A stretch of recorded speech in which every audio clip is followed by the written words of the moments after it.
시편 77편 1절에서 20절 말씀입니다.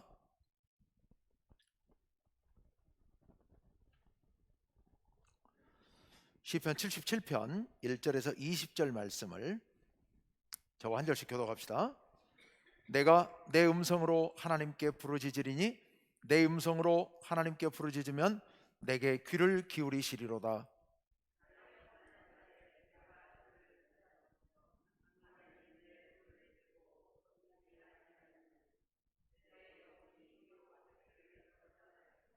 내가 하나님을 기억하고 불안하여 근심하니 내 심령이 상하도다.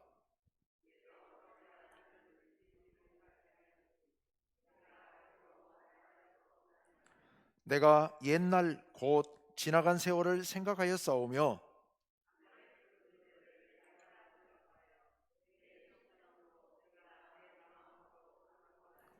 주께서 영원히 버리실까? 다시는 은혜를 베풀지 아니하실까?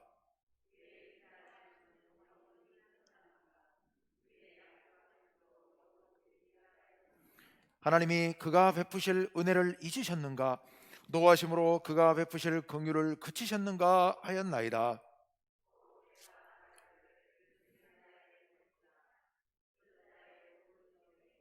곧 여호와의 일들을 기억하며 주께서 옛적에 행하신 기이한 일을 기억하리이다.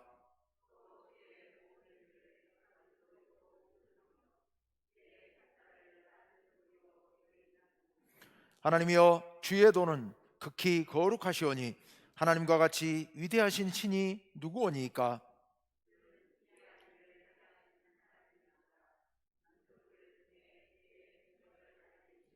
주의 팔로 주의 백성 곧 야곱과 요셉의 자손을 속량하셨나이다.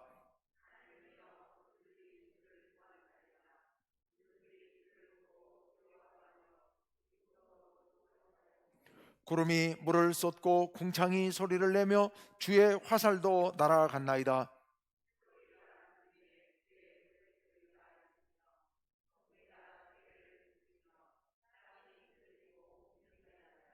주의 길이 바다에 있었고 주의 곧은 길이 큰 물에 있었으나 주의 발자취를 알 수 없었나이다.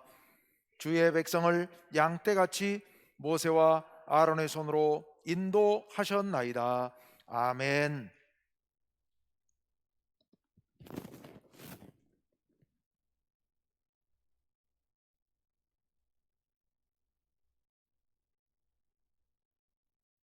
마스크를 써야 맞는데 말이 분명하지 않은 것 같아서 제가 답답해서 도저히 안 되겠네요.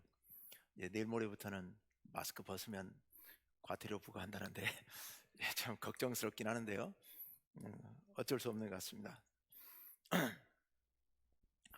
자, 오늘 이 시편 77편 이 시 큰 고난 가운데서 그 고난을 정말 힘겹게 어렵게 이겨나가는, 극복해 나가는 그런 과정을 이 시인이 시로 담담하게 기록한 참 좋은 시입니다. 조금 어렵습니다. 조금 어려운 이유가 번역이 조금 불분명한 데들이 좀 있어가지고 그것들이 조금 어렵고요. 그리고 이 시를 좀 깊이 보고 누가 좀 이렇게 조언을 해주지 않으면 그냥 읽으면 이게 무슨 말인가 잘 느낌이 잘 안 오는 그런 내용입니다.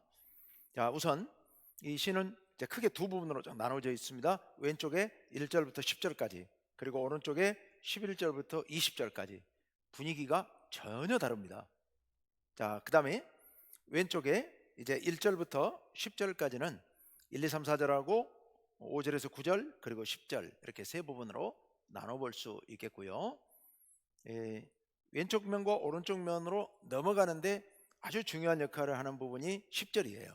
10절은 중간에 전환점의 역할을 하는 부분입니다. 자, 먼저 1절 말씀을 같이 한번 보면, 내가 내 음성으로 하나님께 부르짖으리니, 내 음성으로 하나님께 부르짖으면 내게 귀를 기울이시리로다.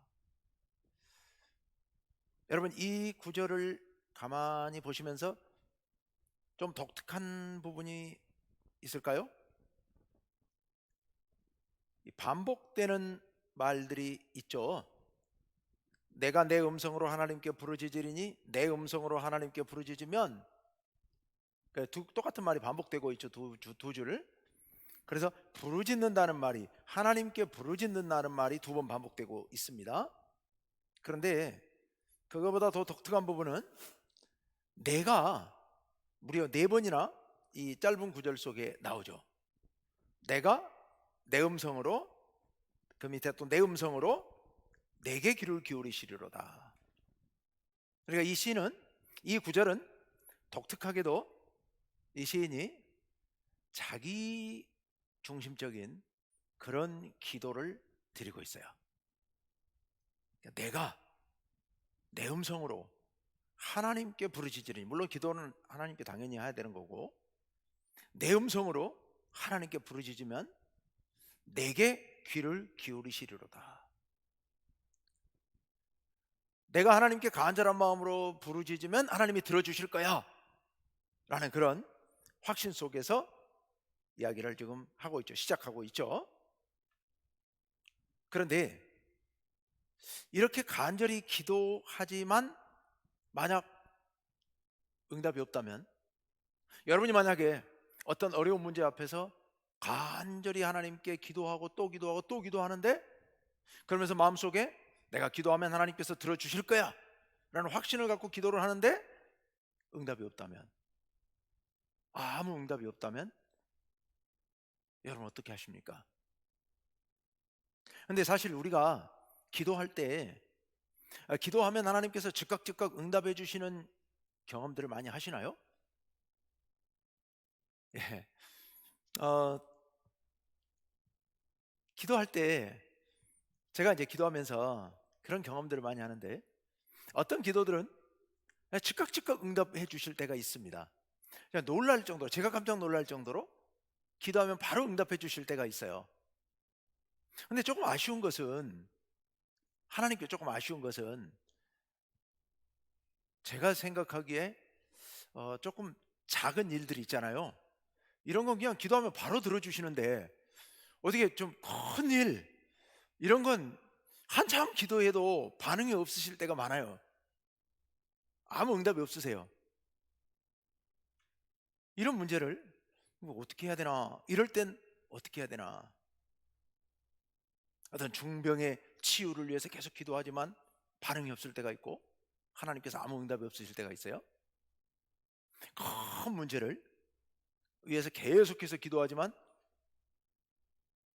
우리 교회 재정적인 문제를 놓고 계속해서 기도하지만 아무 응답이 없으세요. 마음이 굉장히 답답하죠. 우리가 이렇게 하나님께 간절히 부르짖지만 하나님께서 들어주실 줄로 믿지만, 근데 그게 반응이 없으면, 아무 응답이 없이 시간이 오래 가면 굉장히 많이 마음이 흔들리죠.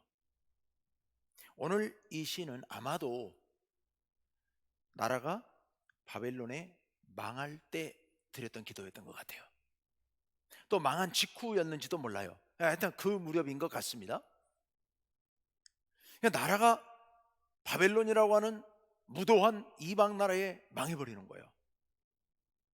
하나님 앞에 간절한 마음으로 기도해서 하나님 우리나라를 좀 구해달라고, 우리를 살려달라고, 저 이방인, 하나님 모르는 악한 이방인들을 물리쳐달라고 그렇게 간절히 기도하고 또 기도하고 1년, 2년, 10년 넘게 계속 기도하는데 아무 반응이 없어요. 그러니까 기도하는 사람이 맥이 풀리는 거죠. 그래서 2절 나의 환난 날에 내가 주를 찾았으며, 여기 환난 날에 이 말은 낮에 그랬다는 의미입니다. 그러면서 동시에 2절 둘째 줄, 밤에는 내 손을 들고 거두지 아니하였나니. 손을 들고 뭐 했다고요? 기도했을 거예요. 하나님께 손을 들고 간절한 마음으로 기도하는데 손을 거두지 않았어요. 그러니까 낮에도 기도하고, 이게 첫째 줄, 밤에도 기도하고 둘째 줄, 밤낮으로 하나님께 매달려서 간절한 마음으로 부르셨습니다. 왜요? 응답이 없으니까 계속 응답이 있을 때까지 계속 기도해야죠. 그래서 밤낮으로 계속 날마다 기도합니다. 그런데 응답이 없어요. 마음이 굉장히 우울하고 슬프고 고통스럽습니다. 답답합니다. 어찌할 줄을 모르겠습니다. 이 상황이, 나라가 지금 이렇게 망해버리고 포로로 끌려간 상황이기 때문에 말로 다 할 수 없는 어려움 속에 있으니까 너무 답답한데 아무 응답이 없으니까 더 답답한 거죠. 셋째 줄에, 그래서 내 영혼이 위로받기를 거절하였도다. 이 위로가 하나님의 위로라면 거절할 이유가 없죠. 근데 하나님의 위로가 아닌 거고, 이 위로는 사람들의 위로예요. 사람들이 옆에서 위로하고 말로 위로하고 다독거리고 뭐 좀 더 기다려보자 뭐 이러저런 말들 하는데 전혀 위로가 안 돼요. 그게 위로가 안 돼요. 내가 위로받기를 거절했다. 그게 나에게 도움이 안 되니까. 나한테 필요한 건 하나님 아버지의 응답이지 사람들의 그런 말로 하는 응답, 위로, 그게 나에게 필요한 건 아니니까. 자, 3절, 내가 하나님을 기억하고 불안하여 근심하니 내 심령이 상하도다. 내가 전에 하나님께서 내가 기도할 때마다 들어주셨던 그런 일들을 기억하고, 그리고 지금은 하나님께서 아무 응답이 없으니까 내 마음이 점점 불안해져 가기 시작하는 거예요. 그러면서 내가 점점 근심에 빠지기 시작하는 겁니다. 그리고 내 심령이 속에서 상하는 겁니다. 우울해지고요, 답답해지고 불안해지는 이런 상황입니다. 4절로 갑니다. 주께서 내가 눈을 붙이지 못하게 하시니 내가 괴로워 말할 수 없나이다. 밤에 잠이 안 오는 거예요. 너무 괴로우니까, 너무 답답하니까 밤에 잠이 안 와요. 그런데 이 시인은 뭐라고 표현하고 있어요? 내가 잠이 안 오는 것을 하나님께서 잠을 못 자게 하셨다라고 생각을 하는 거예요. 하나님께서 내게 잠을 못 자게 하신다. 그래서 내가 괴로워서 정말 말로 다 할 수가 없다. 이렇게 울부짖고 있습니다. 자, 그런데요, 제가 아까 1절에서도 지적을 했습니다마는 2절, 3절, 4절을 보시면은 내가 몇 번이나 나오죠? 각 절마다, 각 줄마다 한 번씩 나와갖고 무려 7번이나 내가 내 심령이, 계속 그렇게 얘기를 하고 있습니다. 자, 이제 5절로 내려가 봅시다. 5절, 내가 옛날 곧 지나간 세월을 생각하여 싸우며, 과거에 내가 잘 될 때, 잘 살 때 그때를 생각합니다. 6절, 밤에 부른 노래를 내가 기억하여 행복했을 때 불렀던 그런 노래를 내가 생각하고 기억하여 내 심령으로, 내가 내 마음으로 간구하기를, 여기 간구한다는 얘기는 하나님께 구한다는 뜻이 아닙니다.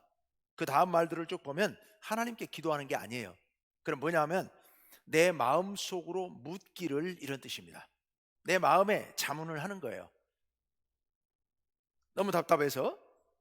그래서 내가 슬픈 마음으로 내 스스로 묻습니다. 뭐라고 묻느냐? 7절, 주께서 영원히 버리실까? 누구를요? 나를, 그리고 우리 민족을. 다시는 은혜를 베풀지 아니하실까? 하나님의 은혜가 이제는 끝났나? 나를 이제 영영히 잊으셨나? 버리셨나? 이런 거죠. 8절, 그의 인자하심은 영원히 끝났는가? 그의 약속하심도 영구히 패하였는가? 하나님이 그가 베푸실 은혜를 잊으셨는가? 노하심으로 그가 베푸실 긍휼을 그치셨는가 하였나이다. 출애굽기 34장 6절 말씀해 보면 모세가 시내산에 올라가요. 그랬더니 하나님께서 모세에게 나타나셔가지고 당신을 소개할 때 이렇게 소개하시죠. 여호와로라, 여호와로라, 자비롭고 은혜롭고 노하기를 더디하고 인자와 진실이 많은 여호와로라, 이렇게 하나님께 선포하시는 대목이 나오거든요. 지금 그 대목을 여기서 지금 확인하려고 하는 거예요. 그래서 거기 나와 있는 것들이 뭐냐면은 자비롭고 은혜롭고 노하기를 더디하고 인자와 진실이 많은 여호와로라. 그런데 진짜 하나님 그러십니까? 이렇게 지금 묻고 있는 거예요. 하나님이 진짜 은혜를 계속 베푸시렵니까? 아직까지, 지금까지 은혜를 전혀 베풀지 않으시는데 지금 내가 기도해도 혹시 은혜가 끝났습니까? 하나님이 인자하신 분 맞습니까? 하나님이 진실하신 분 맞습니까? 약속하심을 지키시는 신실하신 분인데 하나님 약속을 잊으신 것 아닙니까? 베푸실 은혜를 잊으셨습니까? 노하시기를 더디하신다고 그랬는데 지금 하나님께서 그 성격을 바꾸셔서 이제는 노하십니까? 이런 지금 질문이거든요. 하나님 앞에 강력하게 항의하는 그런, 하나님이 그때 그 하나님이 맞으신가? 라는 의문을 속으로 던지면서 속으로 괴로워하고 있는 이런 내용입니다. 하나님이 응답이 없으시니까요. 우리가 이게 뭐 이 사람이 믿음이 없는 사람이거나 이 사람이 나쁜 사람이라고 우리 욕할 수 없잖아요. 우리도 어떤 문제가 해결되지 않고 기도해도 기도가 응답되지 않고 그게 오래 가면 우리 마음이 이렇게 흔들리는 게 보통 사람들의 마음이잖아요. 이 시인이 지금 그런 어려움에 처해 있습니다. 10절은 이 번역이 좀 아주 뭐 책마다 천차만별, 제가 여러 권의 번역들을 다 이렇게 비교해 봤는데 천차만별 가지가지인데요. 10절에 또는, 여기서 아마 제가 이제 제 나름대로 종합해서 다시 번역한 내용을 좀 말씀을 드릴게요. 또는 이에로 번역하는 게, 바꾸는 게 좋을 것 같아요. 이에 내가 말하기를 이는 나의 잘못이라 했는데, 여기서 잘못이라는 말은 이건 뜻이 잘못이라는 뜻보다는 나의 고뇌, 내가 고뇌합니다, 이런 뜻이에요. 내가 고뇌합니다. 이에 내가 말하기를 이는 이것 때문에 내가 고뇌합니다, 이런 뜻입니다. 이것 때문에 내가 고뇌합니다. 뭐 때문에냐? 그 고뇌하는 이유가 그 아랫줄에 지존자의 오른손에 해 이래 놨는데 이거 좀 무슨 뜻인지 잘 모르겠죠. 요거는 여기 해라고 하는 단어는 이게 연도를 얘기하는 거예요. 한 해, 두 해, 올해, 내년, 이 해를 의미합니다. 그런데 그런 연도라는 뜻보다는 점 하나만 바뀌면 이게 뭐로 바뀌냐 하면 바꾼다는 뜻이에요. 변한다, 변했다, 아니면 바뀌었다, 이런 뜻이거든요. 그래서 여기 지존자는 엘론이라고 하는 전능자, 이런 뜻인데, 전능하신 하나님의 오른손은 권능, 능력, 우리에게 능력을 베푸시던 그 하나님이 변했다는 거예요. 아까 해가 변했다는 뜻이라고 그랬죠. 말을 단어로 바꾸면 하나님의 권능이, 우리를 향해서 베푸시던 그 권능이 변했다는 거예요. 하나님이 옛날 하나님이 아니시라는 거예요. 그것 때문에 첫째 줄에 내가 고뇌한다는 거예요. 내가 1절부터 9절까지 아무리 고뇌를 해봐도, 아무리 고민을 해봐도, 근심을 해봐도, 또 따져봐도, 곰곰이 연구를 해봐도 답이 없는 거예요. 예전에 그토록 친절하셨던 하나님, 그토록 인자하셨던 하나님, 그토록 노하기를 더디하셨던 하나님, 그토록 우리에게 자비 베풀기를 좋아하셨던 하나님이 왜 이렇게 우리에게 가혹하게 행하시고, 그리고 우리가 이토록 기도했는데도 불구하고 하나님께서 아무 반응이 없으신 것은 하나님께서 변하셨다는 거예요. 하나님께서 변하셨다. 그래서 내가 이렇게 고뇌하고 있다, 이런 얘기입니다. 사실 이 사람, 다시 말씀드리지만 탓할 수가 없는 게, 우리도 이렇게 큰 고난, 계속되는 고난이 닥치면 우리의 믿음이 흔들릴 수밖에 없는 거죠.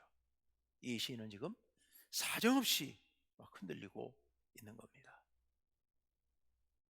자, 그런데 11절로 넘어가면 이 시인이 거기서부터 깨닫기 시작합니다. 왜 바뀌었을까? 지금 방금 10절에서 하나님이 변하셨다, 하나님이 변하셨기 때문에 그것 때문에 내가 오늘 이렇게 고통당하고 있다 라고 말하면서 생각해 보니까, 여호와 하나님이? 라는 질문을 던지게 되는 거죠. 그러면서 지금까지는 어디에 관심이 있었느냐? 지금 1절부터 10절까지 내용에서 아까 제가 암시를 몇 번 드렸는데요, 1절부터 10절까지 이 시인이 이토록 고뇌하고 근심하고 밤낮으로 잠을 못 자면서, 그러면서 그가 고통 가운데 있으면서 하는 말들의 중심 포인트가 어디 있었느냐? 이 시인이 뭘 보고 있어요? 나를 보고 있는 거예요. 계속해서 내가, 나에게만 집중되어 있는 거예요. 나의 슬픔을 왜 하나님께서 봐주시 않는 거야? 나의 이 고통을 왜 하나님께서 몰라주시는 거야? 우리가 이렇게 울부짖는데, 내가 이렇게 부르짖는데 왜 하나님은 대답이 없으신 거야? 처음부터 끝까지 나예요. 오로지 나에게만 집중되어 있는 거예요, 이 시인은 지금. 그런데요, 10절에서 하나님을 원망하면서 내가 이렇게 고뇌하는 것은 하나님께서 변하셨기 때문입니다 라고 말하다가 생각해 보니까 하나님을 생각하게 된 겁니다. 하나님을 생각하게 되는데요, 그래서 11절부터는요 내가 싹 들어가 버렸어요. 내가 없고요, 내 눈이 하나님께로 향하기 시작합니다. 그래서 11절 말씀을 봅시다. 이제 잠깐 11절로 들어가기 전에 1절부터 10절까지는 한마디로 말하면, 한 단어로 표현한다면 탄식이에요. 또 다른 말로 표현한다면 원망. 탄식과 원망이에요. 불평. 그런데 11절로 넘어가면 이야기가 완전히 달라져요. 자, 11절 같이 한번 읽어봅시다. 11절을 시작.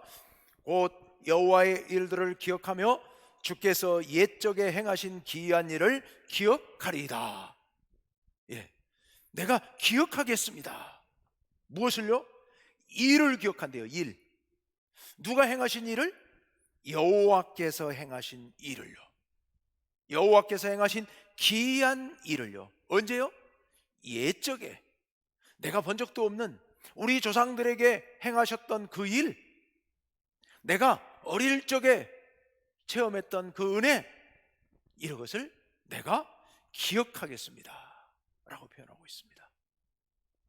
관심이 나에게서 하나님께서 옛적에 우리 민족에게 베풀어 주셨던 그 놀라운 은혜로 돌아가는 거예요. 그리고 그 일을 생각하고 바라보고 그것을 회상하는 겁니다.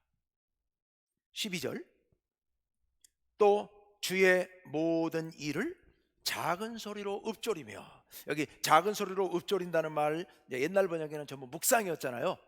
요즘도 우리는 묵상이 더 좀 편한 것 같아요. 묵상.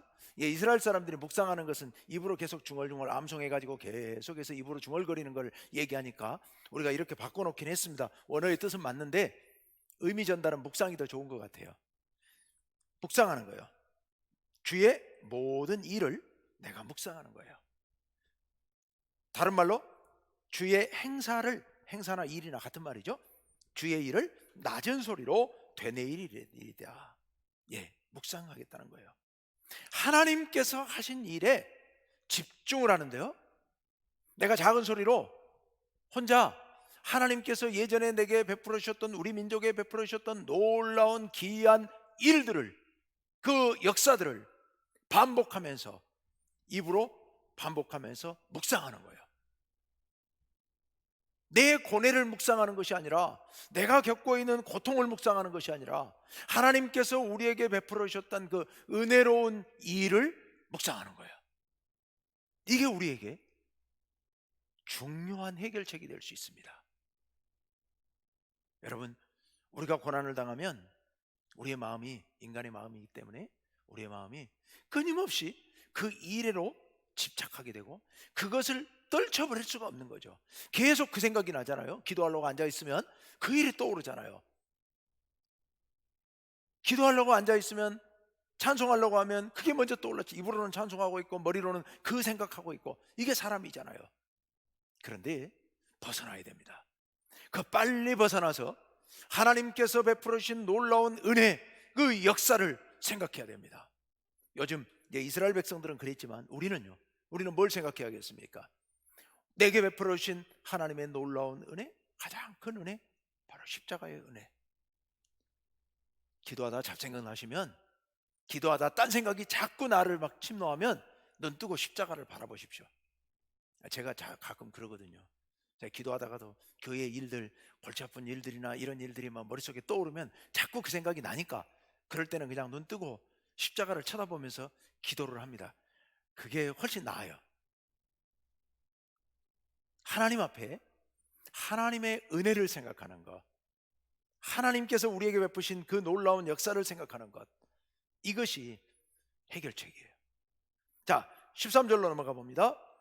하나님이여, 주의 도는 극히 거룩하시오니 하나님께서 하신 일들, 하나님의 길, 그것은 누구와도 비교할 수 없습니다. 모든 사람은 속된 사람들이지만, 속된 인간들이지만 하나님께서는 극히 거룩하신 분입니다.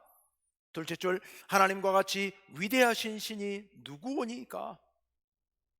하나님을 묵상하는 거죠. 하나님의 도를 묵상하는 겁니다. 14절, 주는 기이한 일을 행하신 하나님이시라 민족들 중에 주의 능력을 알리시고, 무엇으로 알리셨을까요? 하나님께서 다른 민족들에게 하나님의 그 기이하신 행적을 어떻게 기이하심을 어떻게 알리셨을까요? 하나님의 놀라우신 일로 알리신 거죠. 애굽의 민족들에게 하나님의 살아계심을 하나님께서 어떻게 알리십니까? 놀라운 역사로, 재앙을 통해서, 홍해의 역사를 통해서 온 세상 만방에 하나님의 일을 알리시는 거죠. 알리시고, 15절, 주의 팔로 주의 백성 곧 야곱과 요셉의 자손을 속량하셨나이다. 우리 같이 한번 15절 읽어봅시다. 시작.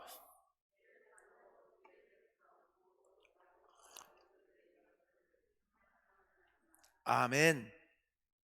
좁은 의미에서 야곱과 요셉의 자손은 북이스라엘 지파를 얘기해요. 남유다 아닌 북이스라엘 지파를 얘기합니다만은 우리가 그렇게 제한할 필요는 없고요. 중요한 것, 주의 팔로, 이 말은 주님께서 친히 직접적으로 누구를요? 주의 백성, 우리죠. 이스라엘 백성들, 그리고 우리는 누구예요? 주의 백성이에요. 이 시인의 마음속에 이렇게 표현하고 있는 걸 보니까 벌써 이 시인의 마음은 많이 치유가 돼가고 있는 겁니다. 지금 우리는 주의 백성입니다.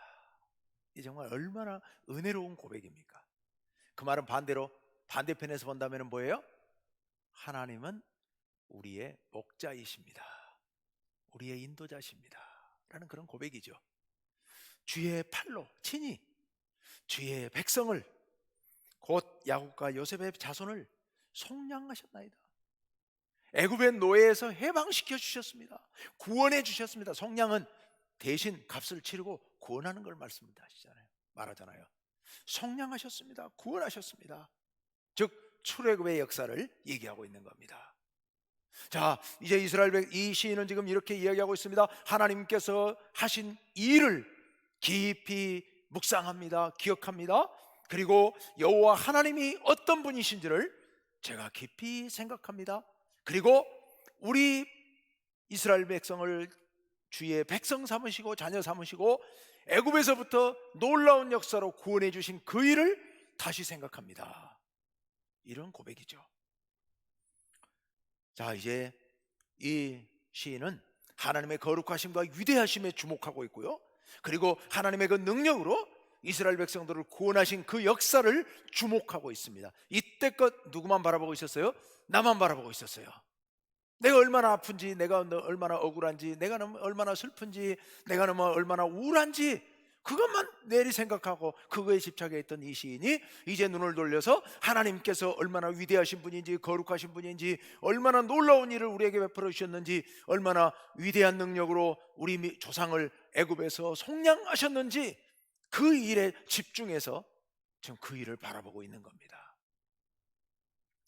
자, 이제 16절로 가봅니다. 마지막 단락 16절과 17절을 우리 같이 한번 읽어보겠습니다. 시작. 하나님이여, 물들이 주를 보았나이다. 물들이 주를 보고 두려워하며 깊음도 진동하였고 구름이 물을 쏟고 궁창이 소리를 내며 주의 화살도 날아갔나이다. 아멘. 뭐라고 느껴지세요? 어떤 장면? 태초의 창조의 장면을 얘기하고 있습니다. 하나님께서 천지를 창조하시기 전에 혼돈 가운데 있었잖아요. 특히 물은 혼돈 가운데 있었습니다. 그런데 하나님께서 그들에게 명령을 하시니까 그 물들이 주를 보았습니다 라고 표현하고 있어요. 그리고 물들이 두려워했어요. 하나님의 명령에 복종해요. 이제 옛날 이스라엘 백성들의 신화적 사고에는 이 바다 물 이게 무섭잖아요. 물이 막 파도가 치고 이러면. 그래서 물을 괴물로 또는 악한 세력으로 이렇게 이제 신화적으로 그들이 생각하는 게 좀 있었어요. 근데 이제 그런 것들은 시적인 언어로 빌려온 거고, 어쨌거나 하나님께서 명령하셨더니 바닷물이 복종하는 그 장면을 지금 얘기하고 있는 겁니다. 그 전에 막 뒤엉켜서 온통 물에 휩싸여 있던 세상이 하나님께서 명령하시니까 쭉 물러가서 육지 밖으로 물러갔고, 그래서 바다와 육지의 경계를 하나님께서 정하셨고, 그것을 이제 물은 바다라고 부르시고 땅은 육지라고 하나님께서 이렇게 불러주시고, 이런 장면을 표현하고 있는 겁니다. 그리고 하늘에 구름, 궁창을 만드시고 하나님께서 명령하시면서 그것들을 다스리시는데, 주의 화살도 날아갔나이다. 주의 화살은 번개를 얘기해요. 하늘에서 막 하나님께서 번개를 치셔서 때로 비를 내리기도 하고, 또 무지개를 두셔서 비가 그치기도 하시고, 이런 모든 것을 조화롭게 창조하신 그 하나님의 창조의 섭리를 표현하고 있습니다. 하나님께서 우주 만물을 창조하셨습니다. 그 다음 18절로 갑니다. 18절, 회오리 바람 중에 주의 우레소리가 있으며 번개가 세계를 비추며 땅이 흔들리고 움직였나이다. 역시 계속해서 하나님의 창조, 그리고 노아 시대의 홍수까지도 생각할 수 있겠는데요. 어쨌든 하나님께서 우주 만물을 다스리셨습니다 라는 표현입니다. 그리고 19절 다 같이 읽어봅니다. 시작.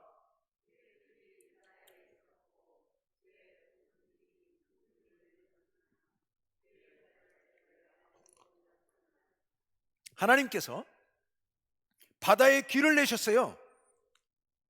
주의 곧은 길이 큰 물, 큰 바다 가운데로 놓여졌고, 그 가운데로 이스라엘 백성들이 건너갔죠. 그런데 그 소문을 듣고 후대 사람들이 찾아와서 어디로 지나갔을까 봤더니 길이 없어요. 하나님의 자취가 없어요. 왜요? 이미 하나님께서 다 덮어버리셨어요. 다시 물로. 홍해를 건넌 사건, 출애굽 사건을 지금 얘기하고 있죠. 하나님께서 뿐만 아니라 이스라엘 백성들을 거느리고 구름 기둥과 불 기둥으로 광야를 인도하셨고, 광야에서 바위에서 물을 내시고, 그리고 시내 광야에 1년 동안 그들이 머무르고, 그리고 우리 이후로도 39년 동안 광야를 돌아다녔습니다. 그렇게 해서 이스라엘 백성들이 가나안 땅으로 들어왔지만 후대에 누구도 어느 길로 어떻게 지났는지 알 길이 없어요.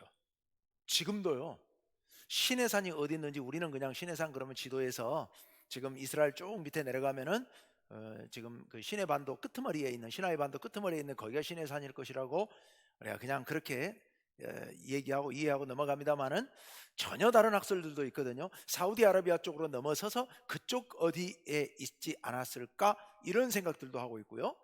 여러 가지 생각들을 다양하게 하고 있습니다. 하여튼 분명하지 않으니까 그동안에 우리 선배들이 그냥 얘기했던데 그쯤 어디일 거야 하고 그냥 전제하고 들어가고 있거든요. 하나님께서 이스라엘 백성들을 이끌고 그 엄청난 일들을 행하셨지만 그 흔적을 지금 누구도 찾아볼 길이 없습니다. 하나님께서 걸어가신 발자취를 누가 감히 측량할 수 있겠습니까? 하나님이신데요. 자, 그래서 마지막 20절로 넘어가 봅니다. 20절 다 같이 시작. 주의 백성을 양떼같이 모세와 아론의 손으로 인도하셨나이다. 아멘. 역시 다시 한번 주의 백성을, 우리 주님의 백성들을 목자이신 하나님께서 인도해 주셨는데요, 양떼같이. 우리는 양떼, 하나님은 목자. 누구의 손을 통해서? 모세와 아론의 손을 통하여 인도해 주셨습니다. 이 놀라운 하나님의 구원의 역사를 쭉 얘기하고 있습니다. 근데 여러분, 아까 그 시인의 문제는 어디 갔죠? 이 시인이 그토록 고뇌하면서 나라가 망하고 하나님 이 나라를 어떻게 하시겠습니까? 빨리 회복시켜 주옵소서.